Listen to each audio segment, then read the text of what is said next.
and hope our. All right, good morning. Everybody's in the house except for Andy.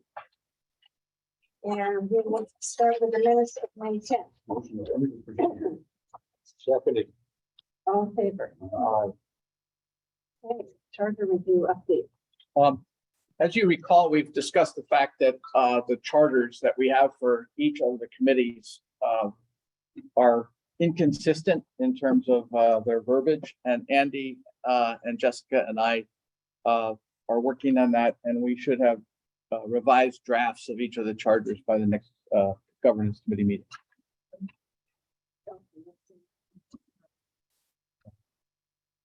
And thank you, Sarah, for bringing that to our attention after you reviewed them as part of your coming on as chair.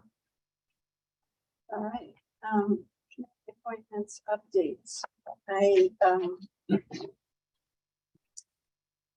looked over. We have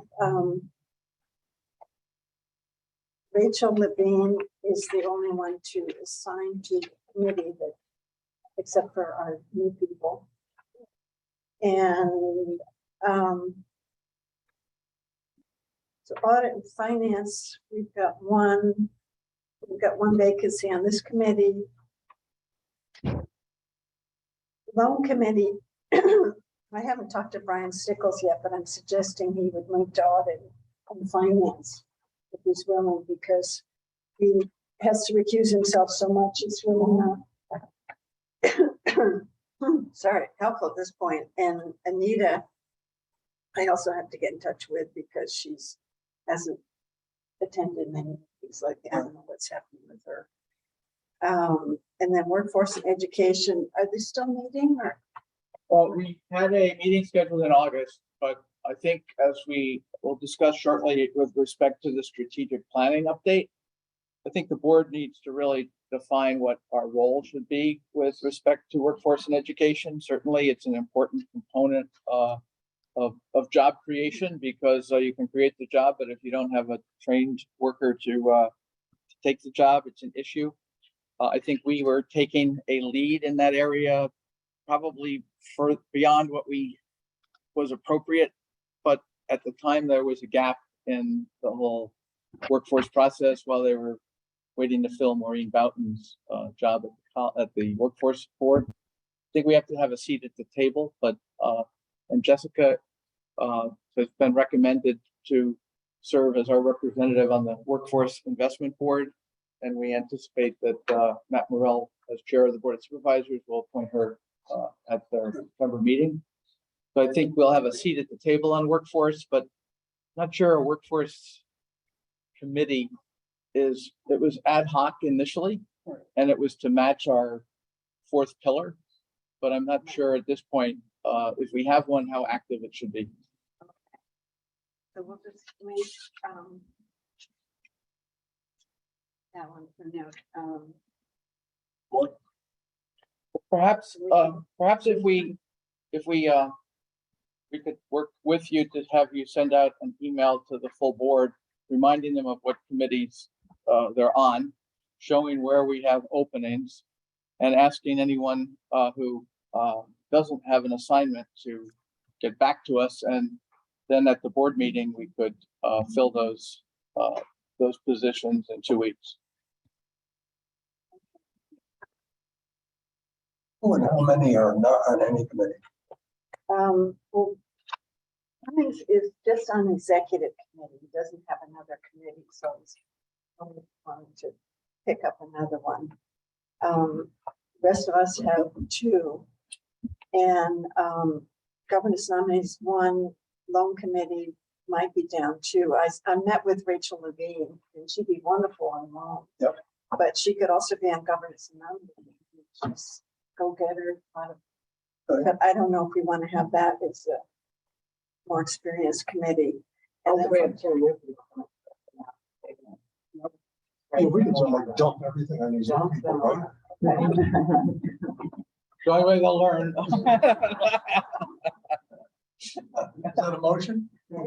workforce and education, it'd be Sean Sawyer and Ruth Adams would be new places, but Carly's on there ex officio. So, yeah, I'd like to put, Rachel on, the loan committee meets, I believe, pretty soon. Next Monday.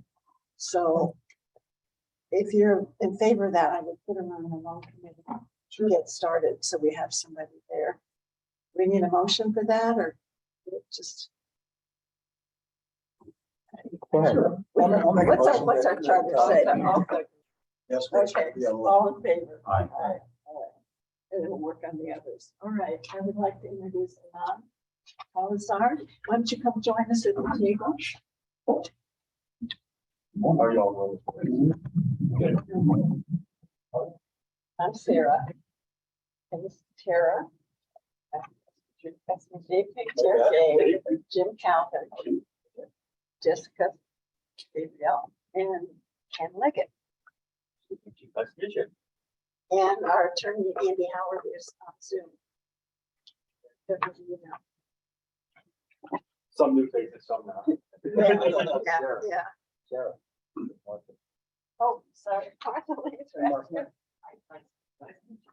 And Lisa Dragusha. Right, sorry. Motion to go into executive session.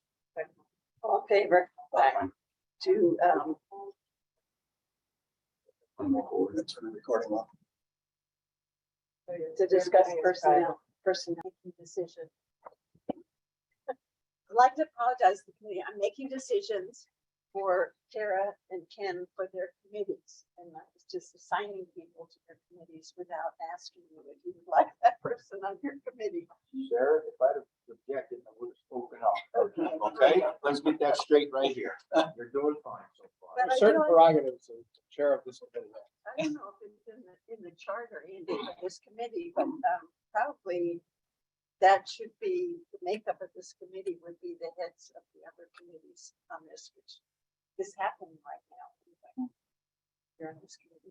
And we don't have a chair for workforce, but that would make it easy to decide who's on this committee. And it also like connects you to what's going on that you need to bring up at your next meeting. Yeah.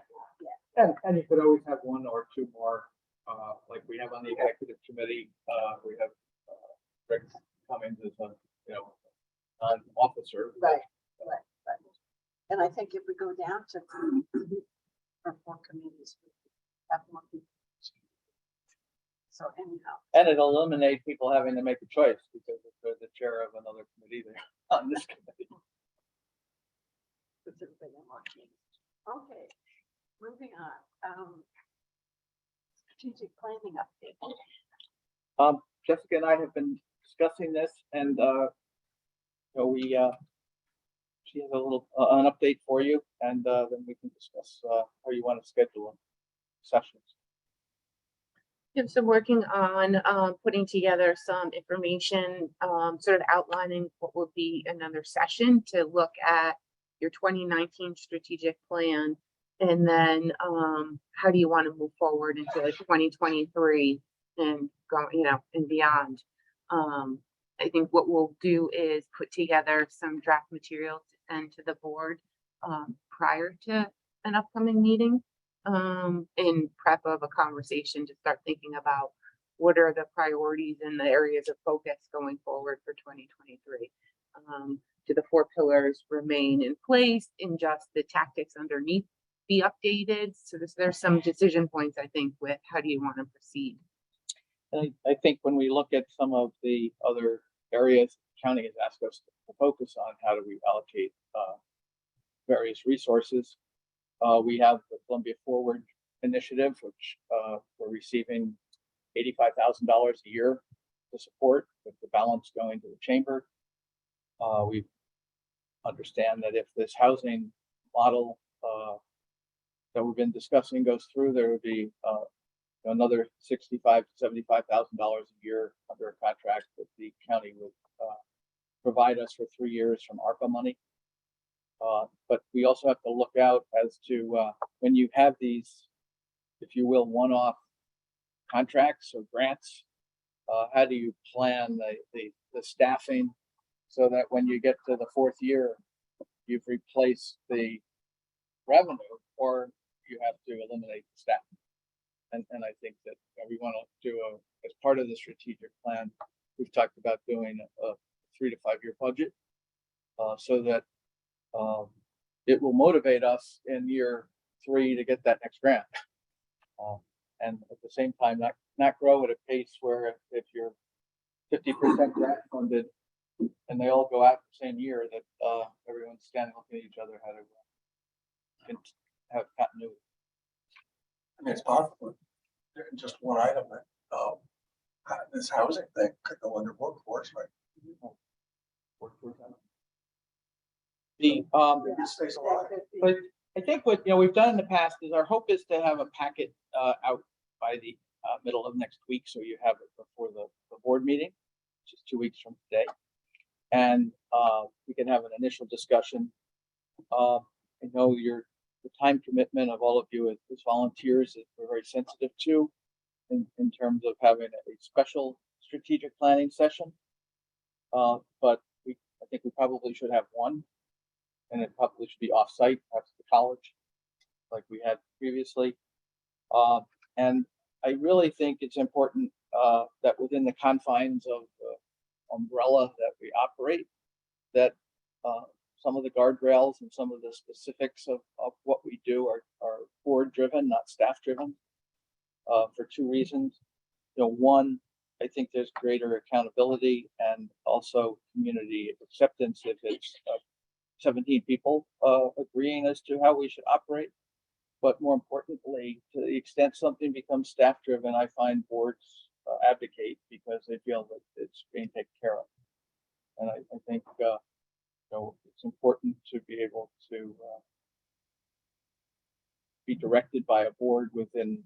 Obviously, there are things that if some board member thought we should go out and do that are outside of our purview, you would not build a consensus to support. But I do think it's important, and also I think the process of that discussion gives board members a greater understanding of what we're doing, what we can do, what we should do.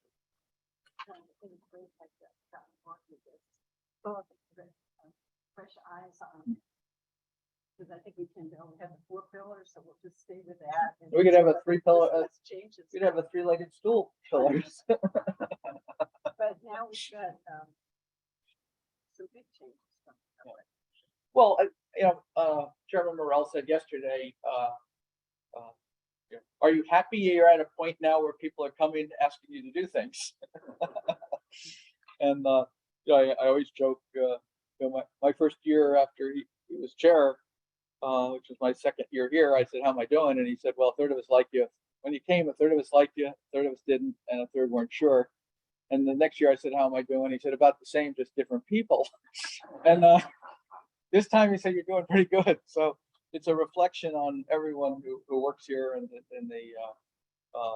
not it's a team. And I do think as we look at succession planning as part of this strategic plan as well, we want to be sure that there is a continuity as ultimately, I'm not speaking for anyone else, but ultimately I will retire, I'm sure. But I'll be like Mike, I'll start a new business. And then I realized we left out one important thing is one of these considerations is new board members, keeping our board Right. Personal and. Well, especially with the 2 3-year term. I mean, you could get complacent and realize all of a sudden nobody's left. Well, yeah, and suddenly we have big gaps, but we need to motion to, do we want to discuss our 2 candidates or? Then we need to make a motion to pass them forward to the full board.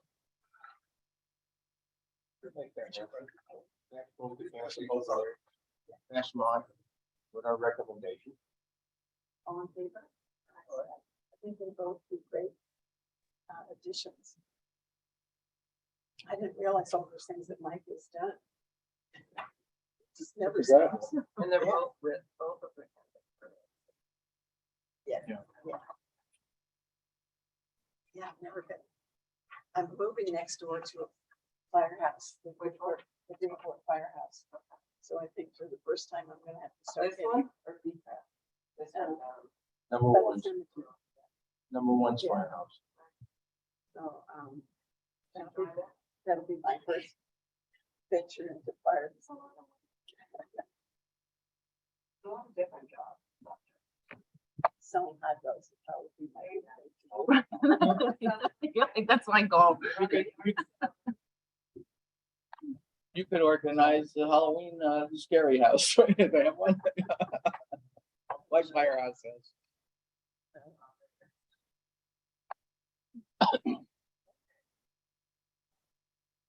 Board and committee attendance report. I've been looking at that. I think we're pretty good right now. There's a couple of people that are, not.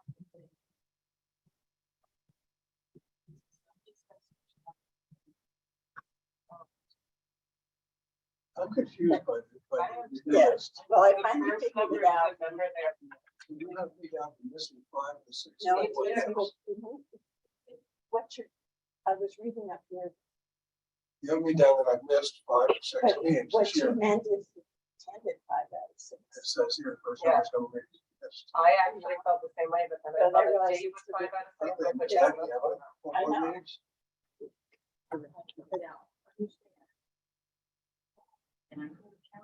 The second. We'll read the one more. I'm not worried about it. No. What's that? Okay. Because I think you mean, the first number could either be any of these numbers.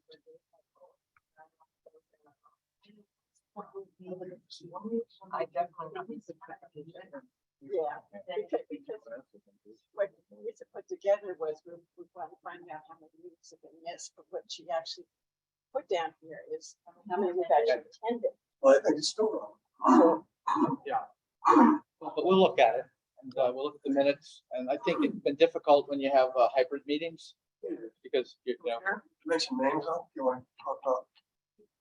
Because, I I think, mean, we have one member I know of who hasn't been here at all.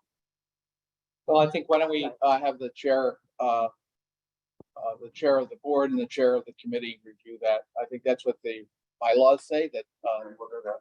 and then Yep.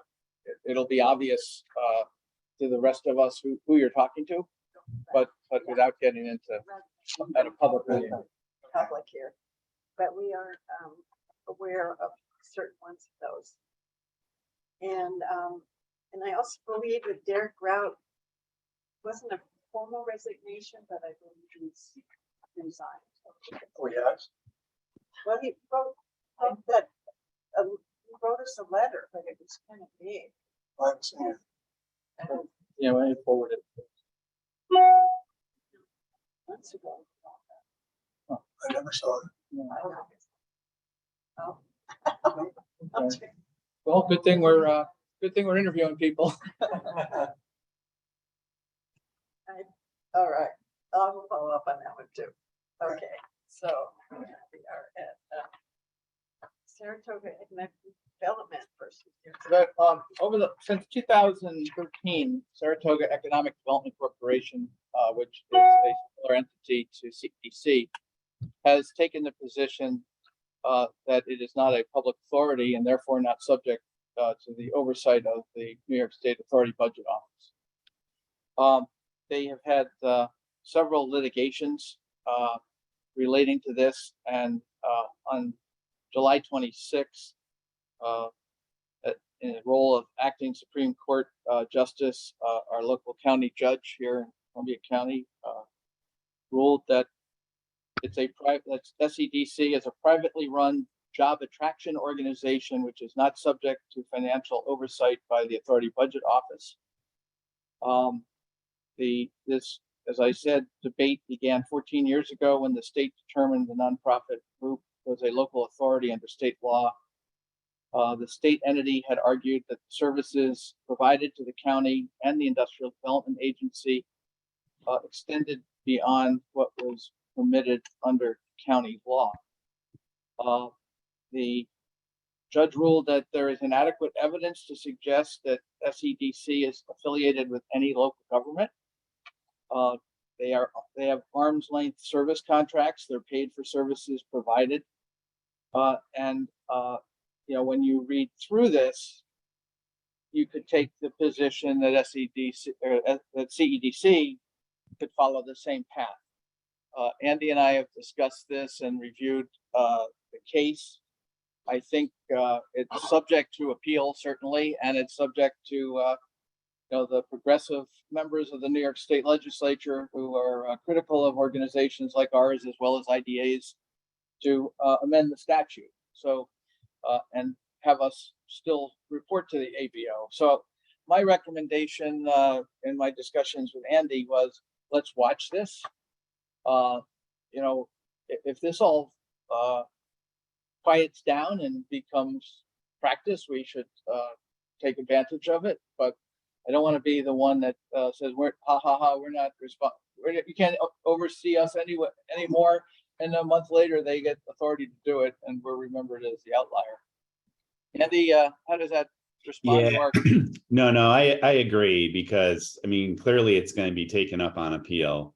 And if Judge Kowick's opinion is upheld, I would also expect that we would get further clarification from the appellate division, supporting that decision, or, if it's overturned, obviously we would have that as well. And then we could kind of see what the legislature's response is. And I think we want to see that additional clarity because, in my mind, this is a pretty fact-specific determination, particularly when you look at the fact that the SCDC didn't obtain any sort of county funding for a 5-year period, and then I guess in the 1 year that they did, it represented about 15% of their overall revenues. So, my expectation will be that regardless of how the appellate division rules, we're going to get further clarification from them in their decision. Right, but let's not jump into front. Yeah. Right. Yeah. And we don't want to be wrong. Following all the rules. We're following all the rules. So I think we just continue as we are. We can continue. And on the flip side, the biggest risk from my perspective of the ABO is the challenge of complying with all of their reporting requirements, which Lisa is burdened with, but does a phenomenal job. The biggest risk is the reputational risk if they say publicly that you've done something wrong. Mm-hmm. You didn't file. The board members did not take their class, and there's a front page story somewhere that 2 of the 17 board members haven't submitted their certificate of taking the 1-hour training program, or some silly Taking that 1 hour nap. Yeah. So I mean, I think the only risk because I do think we want to be transparent. I mean, some of the things that they require is things we would do anyway. We continue to publish our financials on our website and all the things that, they're already in the 990s go to the public domain. And, I think, you could do more. You wouldn't have to have public meetings. But again, I think we do have defined, all of our relationships with the county are in defined contracts. We have reduced our reliance on county service contracts from 70-some% to about 50% over the last 4 or 5 years. But I think Andy's right. I mean, if there's a litmus test, it ain't over. The case? Sure. Yep. Because I think we need oversight. But all those reports every year just seems overkill. Annual reports. Parish reports, all this stuff. Wait till you go to Paris. Right. Something happens. I gotta go through it every year with the cemetery notice. Work with the cemetery divisions. Send in the annual report, all finance. Well, it's just. If they want to know where people are. And the state worries about that lousy $5 per funeral too, every year. The ultra boys is a bit more, right? often. Every time you have to go down to your catalog. Just buy it for all years, we don't forget. Yeah, It's a fee, right? yeah, and it doesn't matter, but you can't pay in advance. You can't pay for like 12, you pay one by one. It's a little silly. Crazy. Okay, well, I think there is a thing for board openings here. I was jumping ahead of myself. We already did that. Other business. We could just have one, short executive session, to discuss the matter, relating to personnel policy. Okay. Motion. Oh, no, it's Martha, she's coming about the loan committee sign Yeah. change. Yeah. No, well, Before, when we come out of executive, when we come out. just be very quick. Motion to go into executive session. All in favor? Aye.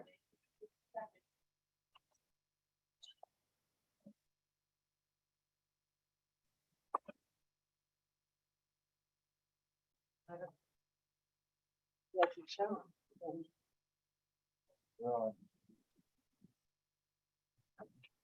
Usually it comes in.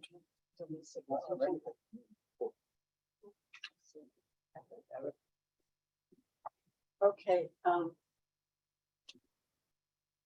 did we take a motion to get out of the executive session? Make sure we get Distracted. motion to get out of executive session. The usual suspects. And I have the other one, we went out of executive session 9:08. Okay, and that was. And Tara. All right, other business. The loan committee. Loan committee. Why we meet on 1 o'clock in the afternoon. Yes, it was to accommodate. And I think it was. And might have been traffic. Might have been sent out. I Would don't you know. mind if we moved to the morning? Oh, I'm here all the time. Good. I'd like to make that motion that we move the loan committee meetings back to 8:30 AM. Do you need to check with the other committee members to Yeah. determine when you can The put that better in part of the effect? loan committee's here, right? Is loan committee meeting next week? Let's bring it up at that meeting. We won't change that meeting No, and go Next week forward. we'll meet at 1 and we'll change it then. And Have if the- it's making a day of the week, I don't know if you want to do it Monday at 8:30, Tuesday at 8:30. From my, as my schedule, I like it the earlier part of the day. That way I can, when I leave here, I'm going. Right. I don't have to break my day up at 1 o'clock.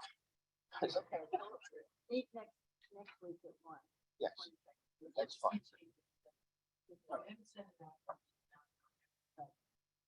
We should. Okay. No. Right. Thanks, Martha. Any other business? Motion to adjourn, So moved. second. All in favor? Thank you. Okay, thank you. Yeah. I'm off to Hillsdale to meet with the Road Thanks, Gas Andy. Housing Committee, which I'm is gonna check this off. Copac, Hillsdale and Angstrom.